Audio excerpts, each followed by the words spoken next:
সুপ্রিয় দর্শক, টেলিল্যাব নিউজ 24 আপনাদের স্বাগত জানাচ্ছি। আমি নাজনীন। কেমন ছিল বিগত 15 বছর, সেই সব বিষয়ে আমরা এখন একটু কথা বলবো শ্রীনগর থানা বিএনপির সহসভাপতি জনাব আবুল কালাম কাননের সাথে। চলুন ভাইয়ের সাথে একটু কথা বলি। 15 বছর ধরেন সার্বিক অবস্থায় আমরা নেতা কর্মী নিয়ে খুব অশান্তির ভিতরে আমরা ছিলাম। হামলা মামলা বিভিন্ন প্রক্রিয়ায় আপনার অবস্থান, যেহেতু আমি মাঝখানে এখন সাবেক শ্রীনগর থানা বিএনপির সাধারণ সম্পাদক ছিলাম। 2015-তে যে কমিটি হয় ওই কমিটির সাধারণ সম্পাদক ছিলাম। আমি তো আপনার অনেক আগে থেকে 90 থেকে যুব দলের নেতৃত্ব থেকে আমি এই পর্যন্ত আল্লাহ আমি আসছি। যে সার্বিক অবস্থায় যে মামলা যাই হোক, প্রশাসন আমাদেরকে যেই সমস্যাটা করছে, আমরা কেউ বাসায় নাই, তারপর এসে কেটে এসে গেট বাইরে এসে সাধারণ কর্মী যারা তাদের কোনো নাম নাই, তাদের ধরে ধরে নিয়ে গিয়ে চালান করছে। সার্বিক মিলাইয়া আমরা বেশি ভালো ছিলাম না। আমাদের এমনও সময় আছে আমাদের ধান খেতে গিয়ে খাড়ায় থাকা লাগছে ঘটা পর ঘটা। এমনও কর্মী ধরে নিয়ে গেছে, সে একজন মাছওয়ালা, মাছ বিক্রি করে তার সংসার চলে, তারে ধরে সে আমাদের সমর্থন, আমাদের সাথে মিটিং টিটিংয়ে যায়, তারে ধরে নিয়ে চালান দিতে। তার বাসায় দেখা গেছে আমাদের ফ্যামিলি তো চালাই থাকে, ফ্যামিলিতে আমাদের সহযোগিতা করা লাগছে। কোর্ট কাছারি সপ্তাহ আমাদেরই দেখতে হয়েছে। তাই আমরা বেশি ভালো ছিলাম না। সবাই মিলে দিলে আমরা শ্রীনগর যারা বিএনপি করি, বিএনপি যুব দল, ছাত্র দল, স্বেচ্ছাসেবক দল, শ্রমিক দল, চাষাস, মহিলা, সবাই মিলে আমরা এটা সহযোগিতা বা আমাদের নেতৃবৃন্দ যারা ছিল সবাই মিলে আমরা সহযোগিতা করি। আমরা চলে আসছি, আল্লাহর রহমতে এই পর্যন্ত চালাই যেতেছি। এখনো ধরেন 5 তারিখে যেই ঘটনাটা যাই ঘটছে, এরা বলে আমরা সাথে সাথেই আমরা ঢাকায় ছিলাম। আমাদের 25 তারিখে একটা মামলা হয় জেলাভিত্তিক, আমাদের পদ্মা একটা থানা আছে, এই থানায় 84 জন আসামি করে। তাতে সেখানে আমাদের ম্যাক্সিমাম আমাদের জেলার নেতা, আমাদের জেলা কমিটি হলো 41-এর, জেলা আহ্বায়ক কমিটি 41, হাই ভাই আহ্বায়ক, আর যুগ্ম সদস্য আমাদের রতন ভাই। তা ওই কমিটির সদস্য আমরা।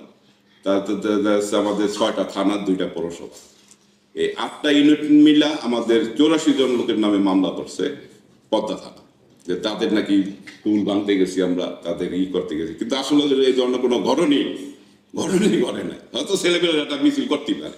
তো আমাদের আটকানোর জন্য তারপর তো আমরা দেশে থাকতাম। পুলিশ আইসা দুপুরে আসে, বিকাল আসে, সন্ধ্যায় আসে, রাত্রে 2টা 2:30 বাজে আসে।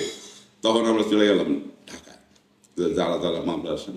তখন ওখান থেকে ধরেন আমাদের মোটামুটি একটা মেসেজ, আমরা 4 তারিখে একটা মেসেজ পাইলাম যে একটা অবস্থা হবে। যাক, আল্লাহর রহমতে আল্লাহর কাছে আল্লাহ করছে। 5 তারিখে বেলা 11টায় আমরা মেসেজ পাইলাম যে যে অবস্থা আছে যার যার এলাকায় চলে যাও, কারো কোনো ক্ষয়ক্ষতি না। আমরা হয়তো আসতে আমাদের একটু লেট হয়েছে। আমরা 4টার ভিতরে আমরা এলাকায় ঢেকে গেছি। ঢেকে গিয়ে আমাদের লোকজন যারাই ছিল সবাইকে নিয়ে আমরা আমাদের এলাকায় আমরা ভালো রাখছি। আমাদের এলাকায় কোনো ক্ষয়ক্ষতি কারো কিছু হইতে দিই নেই, বা কোনো একটা আওয়ামী লীগের ছেলে পেলে বা যুবলীগের কারো ভাবে কারো কোনো সয় সম্পত্তি বা কারো ভিতরে কোনো কিছু আমাদের ছেলে পেলে। এখন আমাদের যে ব্যাপারটা আমরা দেখতেছি সার্বিক অবস্থায় শ্রীনগর আমাদের 14টা ইউনিট। 8 তারিখের একটা মিটিং হয় শ্রীনগরে। সেটা হইলো আপনার একজন হাবিলদার আর্মির মাধ্যমে শ্রীনগর উপজেলা। সেখানে আমরা দেখছি 14টা ইউনিয়নের চেয়ারম্যান উপস্থিত ছিলেন। অবশ্য আমরা জানি আমাদের আরো নেতৃবৃন্দ ছিল। তারপর থেকে তো আমরা জানি যে তারা মোটামুটি কিছু কিছু অফিস তারা ওই সময় গিয়া করতে, কেউ বাসায় নিয়ে করাইতেছে একটু। কিন্তু এটা তো ভয়ের কোনো কারণ নেই, শ্রীনগর এরকম কোনো ঘটনা ঘটে নাই। কিন্তু তারা কেন ভয় পাইতেছে, মানে তাদের দুর্বলতা তাদের কাছে। মানে তারা কেন ভয় পাইতেছে, তাদের তো কেউ কোনো হুমকি বলেন, কোনো ধমক বলেন, কোনো কথা বলেন। এই যে আমি কিছুদিন আগে আমাদের তন্ত্রের সব চেয়ারম্যানের সাথে দেখা হলো, আমি ছিলাম লোহজনে আসার কথা, সেও আমার দেখে থামছে, আমিও তারা দেখে। তো ওর সাথে আমি করতে তো তাদের গালি দেওয়া যাবে না। আমরা সাধারণ লোক, আমরা সাধারণভাবেই আমরা চলতে চাই। আমরা কারো হামলা মামলা বা কোনো এরা যা করছে আমরা ওগুলার ভিতরে আমরা করতে চাই না। আমাদের দেশ আমাদের সামনে যারা দেশ চালাবে, দেশে যারা নেতৃত্ব দেবে, আমাদের ভারপ্রাপ্ত চেয়ারম্যান সাহেব যেইভাবে সেই স্টেটমেন্টগুলো দিতেছে, তার স্টেটমেন্টগুলো আমরা ফলো করে আমাদের নেতাকর্মীদের আমরা বলতেছি যে আমাদের তারেক রহমান সাহেব যেভাবে সিদ্ধান্ত দিতেছে এর বাইরে কেউ যাওয়ার মতো সুযোগ নাই, এবং গেলে তাকে আমরা সেই ব্যবস্থাটা আমরা নিব, সাংগঠনিক ব্যবস্থা আমরা নিব। যে সাংগঠনিক বাইরে যাওয়া যাবে না, কেন্দ্রের বাইরে কারো যাওয়ার কোনো সুযোগ নাই, থানা বিএনপির বাইরে যাওয়ার কোনো সুযোগ নেই।